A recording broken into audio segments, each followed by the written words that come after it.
La educación se ha instalado como el principal tema de debate en la carrera electoral a octubre. En ese marco, generaron polémica las declaraciones del precandidato del Frente Amplio, Tabaré Vázquez, que afirmó que se proponía desterrar el mito que señala la educación uruguaya como un desastre o un drama.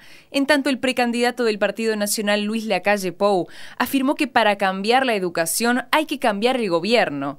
Los precandidatos formulan diferentes propuestas que también generan debate. Vázquez aseguró que si llega a ser presidente, aumentará el presupuesto destinado a la educación a 6% del Producto Interno Bruto. A lo que Lacalle Pou aseguró que hablar del 6% ¿de qué y para qué? Y reclamó que se le dé contenido y no tanto hablar de números para la educación. Muy buenos días y ya le damos la bienvenida a Ricardo Vilaró, un gusto recibirlo. Mucho gusto. Pablo da Silveira, un gusto recibirlo también a usted. ¿Se puede decir, Ricardo, que ambos en distintas tiendas políticas están trabajando en documentos para la educación? En su caso es evidente y notorio que es así, que trabajan coordinando los equipos del precandidato Luis Lacalle Pou. ¿Es así, Pablo? Es así. Y ¿Cómo ocultarlo? Ricardo, ¿y en su caso hay un conjunto de independientes trabajando en documentos para el Frente Amplio? No, sí, exactamente. Digo, yo trabajo en educación y produzco toda la vida, ¿no? 41 años de docencia y sigo estudiando, investigando, sigo cerca del tema educativo y trabajo, obviamente, en intercambio con otros sabemos, técnicos o profesores o maestros que están preocupados por el tema. En ese sentido, logramos. Pablo, ¿cómo define usted el estado de la educación? Yo creo que para evaluar un estado, como siempre, hay que compararse con algo. Y lo mejor es compararse con la región. ¿Qué está pasando en América Latina en materia educativa? Y están pasando dos cosas. Los sistemas educativos están incluyendo cada vez a más gente y están consiguiendo que cada vez más gente dure más tiempo dentro del sistema, yendo a clase, y están mejorando en calidad de aprendizajes, es decir, están consiguiendo que la gente aprenda más. ¿Qué pasa con Uruguay? Bueno, ninguna de esas dos cosas. Estamos incluyendo poquitito. Lo que acá se festeja como que estamos mejorando la capacidad de inclusión del sistema, la verdad es que es muy modesto. En países como Brasil, como Colombia, como Perú, se está incluyendo millones de chicos al sistema y los porcentajes ascienden enormemente. Y aunque nosotros arrancamos, vamos a tomar la referencia que siempre se toma, que son las pruebas PISA, aunque nosotros arrancamos muy arriba, lo que está pasando es que nosotros estamos quietos o más bien bajando un poquito en materia de calidad de aprendizajes y los demás están mejorando mucho. La primera vez que Uruguay se presentó en las pruebas PISA era el mejor. 2003. Sí, ahora ya nos pasó Chile, ya nos alcanzó México, y varios países nos están respirando en la nuca. Si esta tendencia no se modifica dentro de un par de ediciones de las pruebas PISA, nosotros vamos a estar con suerte en el pelotón del medio. Entonces, en resumen, ¿qué está pasando con la educación uruguaya? No estamos ni consiguiendo los saltos de inclusión que se están consiguiendo en otros países, ni consiguiendo las mejoras de calidad que se están consiguiendo en otros países. Y no estoy hablando de Finlandia, Suecia, nada por el estilo, estoy hablando del barrio. Eso en el mismo momento en que, en términos reales, el gasto educativo casi se multiplicó por 3. Es decir, estamos gastando más que nunca y nos está yendo peor que a nuestros vecinos. Que se pretenda decir que no hay problemas graves en la educación, no sé, es como comentar que en el Titanic las chimeneas estaban muy bien pintadas en el momento que había un boquete así en el casco. Vilaró, ¿cómo define el estado de la educación? Mi mirada es otra. Digo, reconociendo varios aspectos que él plantea, mi mirada es otra porque creo que mirar el conjunto y prefiero compararme con el país, en primer lugar. Es decir, la dictadura es un daño terrible, llevamos 40 años de estancamiento, desde el 70 a la fecha. Si uno mira cifras, son absolutamente estables. El tema de que egresan de ciclo básico no llega al 70%, o que el egreso de bachillerato no llega al 40%, que es un problema muy preocupante, muy grave, tiene 40 años de historia, ¿no? Y yo creo que hay que mirar el conjunto. Después voy a volver sobre los temas que hay que hacer, porque hay problemas, efectivamente. Pero yo creo que el país en estos 9 años ha hecho mucho. Primero, se ha generado una descentralización, una creación de centros en el interior del país muy importantes, el esfuerzo de velar de crear los centros regionales de alto nivel académico, vinculados creando campus con secundaria y con la UTU, a veces incluso con otras instituciones, digamos, de investigación como Línea o de producción local, abriendo caminos, digamos, creando bases para un salto que hay que dar. Y todo el esfuerzo del Ceibal, que creo que es un esfuerzo muy importante, incluido una red de fibra óptica que permite decir, bueno, en un mundo en el cual inexorablemente uno lee, estudia, mira lo que está pasando en el mundo, en perspectiva, la educación va a requerir utilizar la tecnología para ser inclusiva justamente y para permitir ser personalizada en cada estudiante. Y Uruguay, desde ese punto de vista, tiene una base formidable que se ha creado, que creo que va a permitir enfrentar de otro modo los problemas que él planteó desde el punto de vista de rezago relativo en los egresos de media, de ciclo básico y de bachillerato comparado con Argentina, con Brasil y demás. Y además creo que en esa dirección la investigación, la evaluación en línea que se ha desarrollado muestra instrumentos que van a permitir personalizar. Y además se ha avanzado mucho en otras cuestiones que van a ayudar al cambio inexorable que hay que hacer en el periodo que viene, pensando en 5 o 10 años, que es que se han experimentado políticas focalizadas que no resuelven el problema, porque el tema es el universo, pero que aportan mucha experiencia rica para por dónde cambiar. Cuando uno piensa en maestro más maestro, maestro comunitario, maestro Ceibal, compromiso educativo, por ahí, digamos, no toma la universalidad o tránsito, ¿no? No toma, digamos, la universalidad del problema, pero toma efectivamente ideas que van plasmando por dónde ir. Y última cosa, el país tiene una resistencia cultural muy grande al cambio. Julio Castro, hace 50 años, planteaba el problema de que secundaria, el ciclo básico de la media no podía ser lo que era un salto tremendo que frustraba de la primaria al ciclo básico. Todo el mundo lo levanta, Julio Castro, hasta lo lee, pero nadie quiere aplicar, porque hay una inercia de una educación que ya no va más, que era elitista, selectiva, todo lo contrario a incluir. Esa fue la tradición uruguaya. Ana María, 2 o 3 cositas respecto de lo que dice Ricardo. En primer lugar, Ricardo querido, yo no creo que tenga mucho sentido atribuirle a la dictadura nada de lo que pasa hoy en la educación. La dictadura terminó hace 3 décadas y duró 11 años. Yo no le hago el homenaje a la dictadura de creer que tuvo la capacidad de paralizar al país durante 3 décadas después de que terminó. Sería reconocerle un poder que no tuvo. Es como si no hubiéramos incorporado la telefonía celular, decir que la culpa es la dictadura. No, a ver, todo lo que pasa hoy en el país es responsabilidad de nosotros, de los gobiernos civiles y de los civiles que hemos manejado el país. Me parece que no hay ni que mencionar el tema. No, discrepo. Por supuesto no te que interrumpí, Ricardo, por favor. Sí. En segundo lugar, es verdad que hace 30 años había más o menos la misma tasa de egreso del bachillerato que hoy en Uruguay. La diferencia es que en ese momento nosotros éramos uno de los países con mejor tasa de egreso en toda América Latina y hoy somos de los últimos.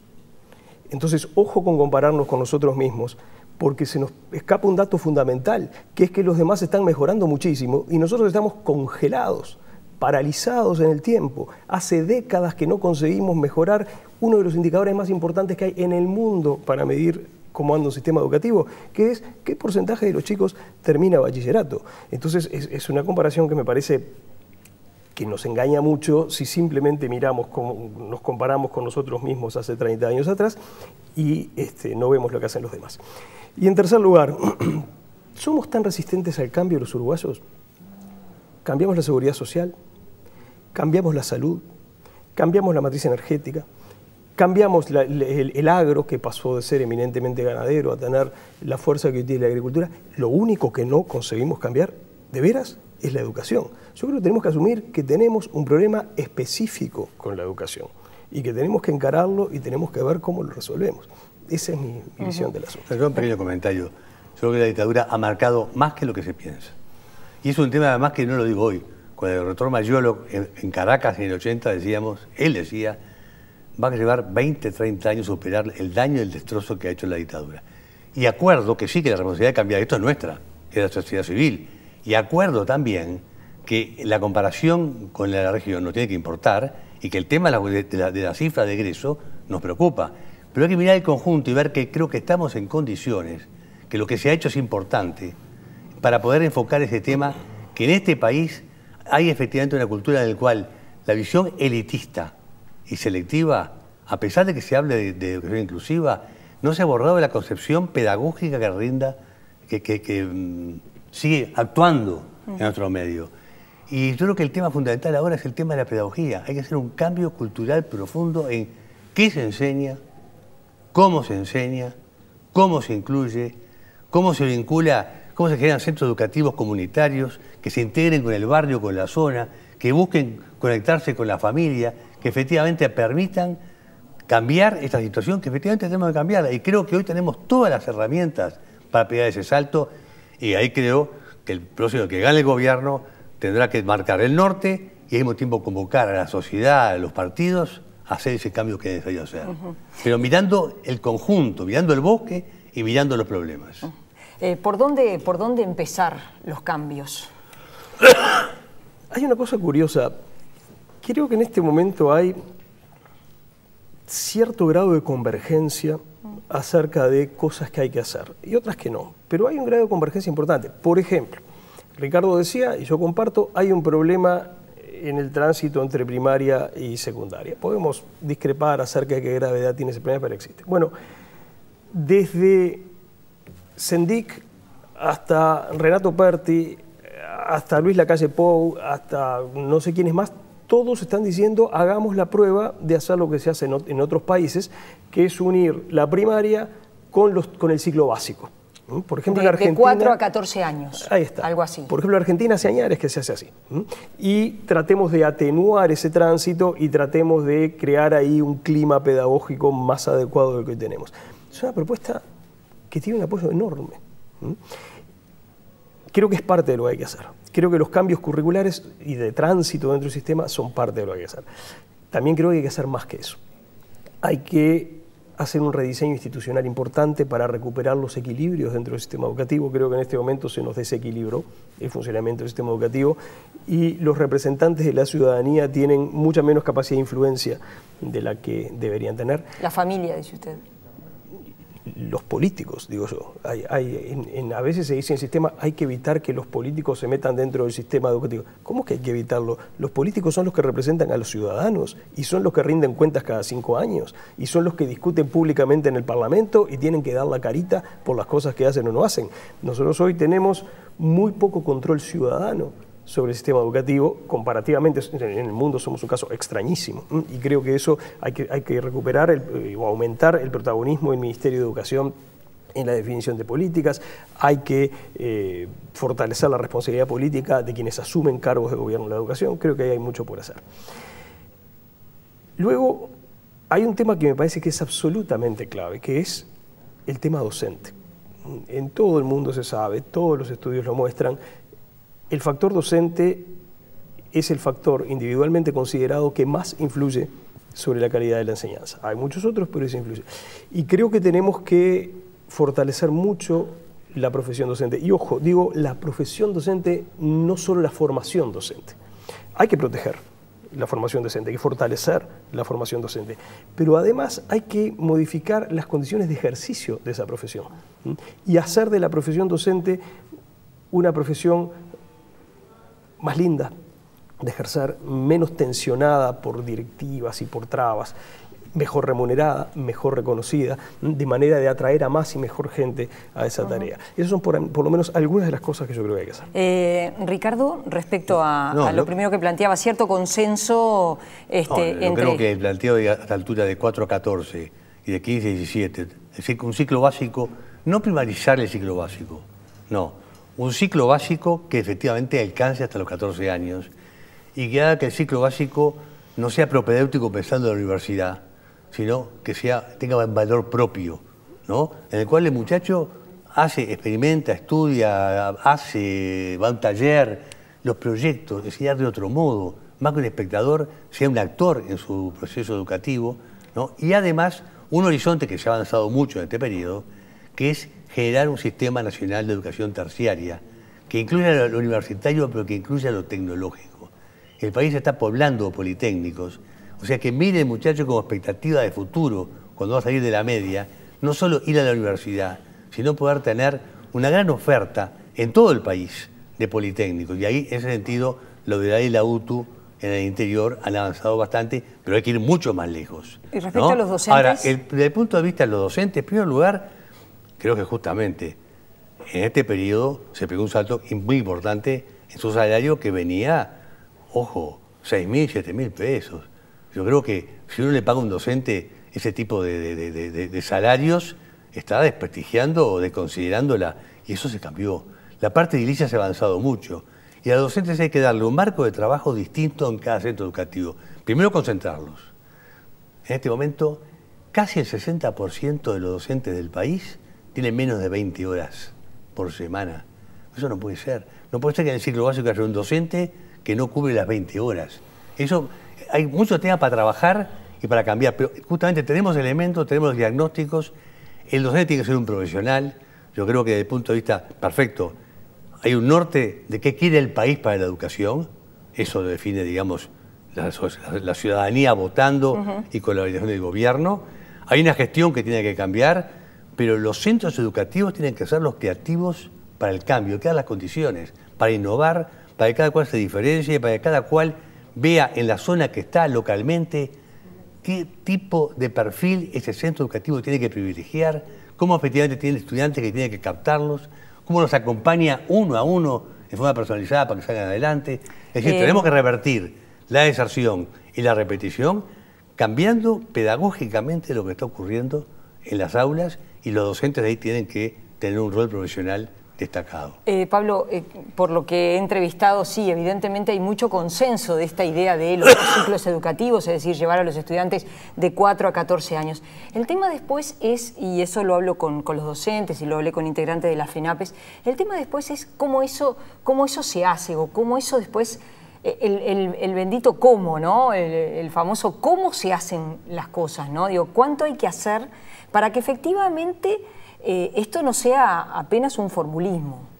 Yo creo que ahí hacen falta dos condiciones. Una, yo me refería a ella, hay que cambiar el funcionamiento del sistema. Tenemos un sistema muy burocrático y muy centralizado, que es capaz de paralizar cualquier cosa.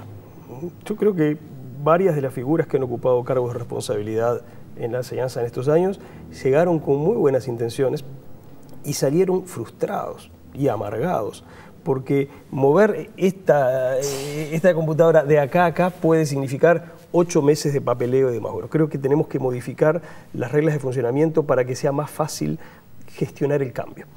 Ahora, para que eso sea posible, hay que hacer una cosa que yo creo que falta mucho, y es tener coraje político. Y decir, se acabaron un montón de cosas. Ahora, un ejemplo típico, el tema de la elección de horas en secundaria. En este país, hace años que no hay nadie que lo defienda. Está absolutamente analizado y diagnosticado. Tiene unos efectos terribles sobre el funcionamiento del liceo, sobre los aprendizajes de los chicos, sobre la relación docente-alumno, sobre la posibilidad de crear comunidades educativas, etc. Nunca se ha actuado con la suficiente energía política para cambiar eso. Y cada vez que se ha intentado hacerlo, se lo ha paralizado desde adentro, porque, ojo, la enseñanza no anda mal porque algún malo la esté atacando desde afuera. La enseñanza anda mal porque la bloquean desde adentro. Los principales frenos al cambio de la enseñanza están adentro de la enseñanza. Entonces, una cosa que hace falta y que no ha habido, y que no ha habido en este gobierno, y que no ha habido en el gobierno anterior, es coraje político para decir, acá nosotros, los representantes de los ciudadanos, vamos a decir que esto tiene que cambiar y que tiene que cambiar en esta dirección. Y a quien no le guste, que no le guste. Ricardo, ¿ha faltado coraje político y lo que se necesita para instrumentar estos cambios? Yo creo que hay inercia de 40 años en la misma dirección. En definitiva, el que tuvo un poco de coraje político fue Rama y tampoco pudo, ¿no? O sea, porque hay una cultura muy impuesta. Por eso cuando decía hay difícil cambiar, es una cultural. También hay trabas burocráticas y administrativas. Pero yo creo que se ha avanzado. Y la primera directora de secundaria el otro día dejó muy bien claro, aquí no hay cogobierno. los que estamos en el Consejo somos los gobernantes y dialogamos con todo el mundo, pero nosotros después vamos a aplicar las medidas. O sea, se va caminando. Yo creo que desde el punto de vista, la herramienta en el cual, digamos, con decisión política, gobernando quien tiene que gobernar, es que va a tener un diseño curricular nacional, marco, ¿no? Donde esté los principios pedagógicos de evaluación, los perfiles de egreso, cómo se trabaja, qué se enseña, cómo se enseña, pero que no sea solo vertical, sino que habilite a la creación, a la formulación del plan de centro, el plan curricular de cada centro, a la comunidad docente, que tiene que tener otro equilibrio y otra estabilidad, otra permanencia. Y ahí estoy de acuerdo. La elección año a año tiene que desaparecer y yo no tengo ninguna duda que este es el último año que se elige. De esta manera. No tengo ninguna duda. Esto ha fermentado. Yo creo que a esta altura hay condiciones para que a partir del 2015 efectivamente eso cambie. No va a ser fácil, pero va a cambiar. No va a ser fácil porque no es lo único que hay que cambiar. Cambiar muchas cosas. Yo planteo un ejemplo. Que el 60% de los docentes tengan menos de 20 horas implica una dispersión de la actividad, me refiero a secundaria, ¿no? Sí, sí. En el centro educativo, que ningún centro educativo, que es una organización que tiene que tener su norte, su gestión, que tiene que tener determinados principios de funcionamiento, puede armarse sobre el nivel de no permanencia sobre el cual está montado actualmente. 30 segundos nos estamos yendo. No, creo que una cosa que acaba de decir Ricardo es un poco el drama. Él dice, y ojalá sea cierto, yo lo veo un poco optimista, este es el último año que se eligen horas así. Los diagnósticos que muestran que este sistema de horas es malo son de los años 90. Ya cuando CEPAL hizo los estudios en el periodo 90-95, ya dice con toda claridad que eso es así. Hace muchísimos años que eso se sabe. Bueno, si nos lleva 15 años cambiar algo que está bien diagnosticado y que le pega de lleno a la calidad de la educación, si esa medida nos lleva 15 años, tenemos un problema enorme. En 15 años le arruinamos la vida a un montón de gente.